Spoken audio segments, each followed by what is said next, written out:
Public ಟೈಮ್ಸ್ಗೆ ಸ್ವಾಗತ.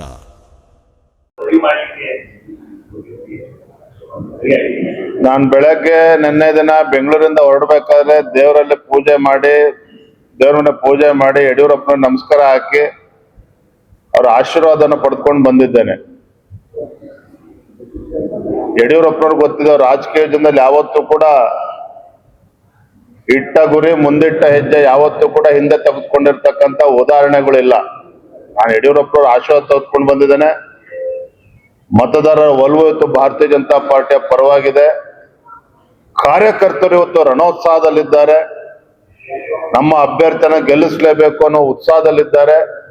ಸಣ್ಣ ಪುಟ್ಟ ಗೊಂದಲಗಳೇನಿದ್ದಾವೆ ನಾನು ನಮ್ಮ ಪಕ್ಷದ ಹಿರಿಯರು ಎಲ್ಲರೂ ಕೂಡ ಕೂತದನ್ನ ಬಗೆಹರಿಸುತ್ತೇವೆ. ಯಾವುದೇ ಸಂಶಯಗಳು ಬೇಡ, ಎಲ್ಲವೂ ಕೂಡ ಸರಿ ಹೋಗ್ತದೆ. ಎಲ್ಲ ನಾಯಕರುಗಳು ಕೂಡ ಒಟ್ಟಾಗಿ ಒಂದಾಗಿ ಚರಂತಿಮಠ ಅವರ ಗೆಲುವಿಗೆ ಶ್ರಮವನ್ನು ಹಾಕ್ತಾರೆ. ಥ್ಯಾಂಕ್ ಯು, ಧನ್ಯವಾದ. ಇದೆಲ್ಲದರ ಪರಿಣಾಮವಾಗಿ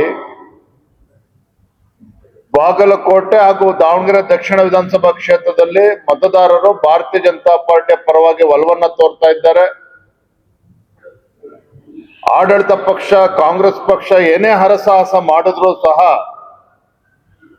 ಈ ಎರಡೂ ಕ್ಷೇತ್ರದಲ್ಲಿ ಭಾರತೀಯ ಜನತಾ ಪಾರ್ಟಿಯ ಗೆಲುವು ತಡೆಯೋದಕ್ಕೆ ಸಾಧ್ಯ ಇಲ್ಲ.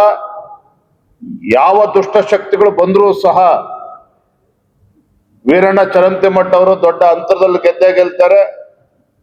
ದಾವಣಗೆರೆಯಲ್ಲೂ ಕೂಡ ಒಂದು ಐತಿಹಾಸಿಕ ಗೆಲುವಿಗೆ ಭಾರತೀಯ ಜನತಾ ಪಾರ್ಟಿ ಐತಿಹಾಸಿಕ ಗೆಲುವಿಗೆ ಸಾಕ್ಷಿ ಆಗ್ತದೆ.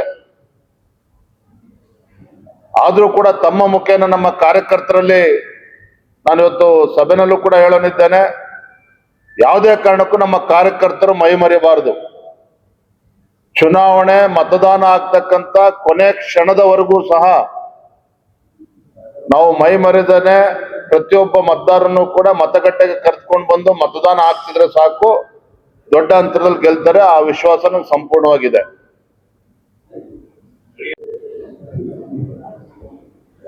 ಇಂದು ಶುಭ ಮುಹೂರ್ತದಲ್ಲಿ ನಮ್ಮ ಬಿಜೆಪಿಯ ಅಭ್ಯರ್ಥಿ, ನಮ್ಮೆಲ್ಲರ ಹಿರಿಯರು ಮಾಜಿ ಶಾಸಕರಾಗಿರುವಂತಹ ವೀರಣ್ಣ ಚರಂತಿಮಠ ಸಾಹೇಬರು ತಮ್ಮ ನಾಮಪತ್ರವನ್ನ ಸಲ್ಲಿಸ್ತಾ ಇದ್ದಾರೆ. ಕೇಂದ್ರದ ಸಚಿವರಾಗಿರುವಂತಹ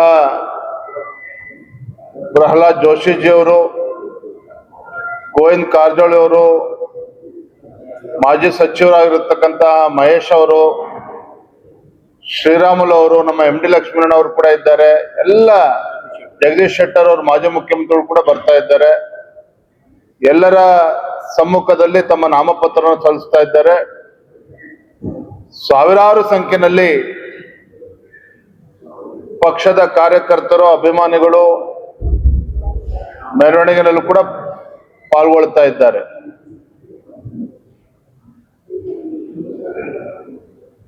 ನನಗೆ ಇವತ್ತು ವಾತಾವರಣವನ್ನ ಗಮನಿಸ್ತಾ ಇದ್ರೆ ಬಾಗಲಕೋಟೆಯ ಉಪಚುನಾವಣೆಯಲ್ಲಿ ಭಾರತೀಯ ಜನತಾ ಪಾರ್ಟಿ ಕಮಲ್ದು ಅರಳುವಂಥದ್ದು ಶತಸಿದ್ಧ. ಅದನ್ನು ಯಾರೂ ಕೂಡ ತಡೆಯೋದಕ್ಕೆ ಸಾಧ್ಯ ಇಲ್ಲ ಅನ್ನೋದನ್ನ ಈ ಸಂದರ್ಭದಲ್ಲಿ ಹೇಳ್ತೇನೆ.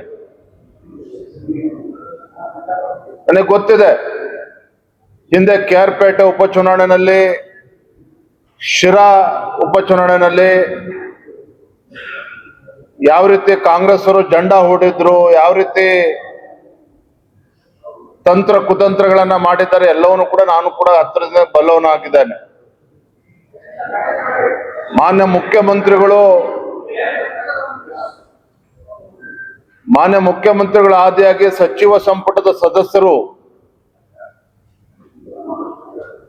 ಬಾಗಲಕೋಟೆನಲ್ಲೇ ಬಂದು ಜೆಂಡಾ ಊರ್ತಾರೆ, ಅದು ಕೂಡ ನನಗೆ ಗೊತ್ತಿದೆ. ದಾವಣಗೆರೆಯಲ್ಲೂ ಕೂಡ ಸಚಿವ ಸಂಪುಟದ ಸದಸ್ಯರೆಲ್ಲರೂ ಸಹ ಸೂಟ್ಕೇಸ್ನಲ್ಲ ಗೋಣಿ ಚೀಲದಲ್ಲಿ ಹಣವನ್ನ ತೆಗೆದುಕೊಂಡು ಬಂದು ಕೂತ್ಕೊಳ್ತಾರೆ. ಅದು ಕೂಡ ನನಗೆ ಖಾತ್ರಿ ಇದೆ. ಆದ್ರೆ ಇದೆಲ್ಲದರ ನಡುವೆ ಇಡೀ ರಾಜ್ಯದಲ್ಲಿ ಈ ಭ್ರಷ್ಟ, ಜನ ವಿರೋಧಿ, ಬಡವರ ವಿರೋಧಿ, ರೈತ ವಿರೋಧಿ, ದಲಿತರ ವಿರೋಧಿ ಮತ್ತು ಯುವ ಜನತೆ ವಿರೋಧಿ ಕಾಂಗ್ರೆಸ್ ಸರ್ಕಾರ ಇವತ್ತೇನು ರಾಜ್ಯದಲ್ಲಿ ಅಸ್ತಿತ್ವದಲ್ಲಿದೆ, ಈ ನಾಲಾಯಕ್ ಕಾಂಗ್ರೆಸ್ ಸರ್ಕಾರದ ವಿರುದ್ಧ ಜನ ಬೇಸತ್ತಿದ್ದಾರೆ, ರಾಜ್ಯದ ಜನ ಬೇಸತ್ತಿದ್ದಾರೆ.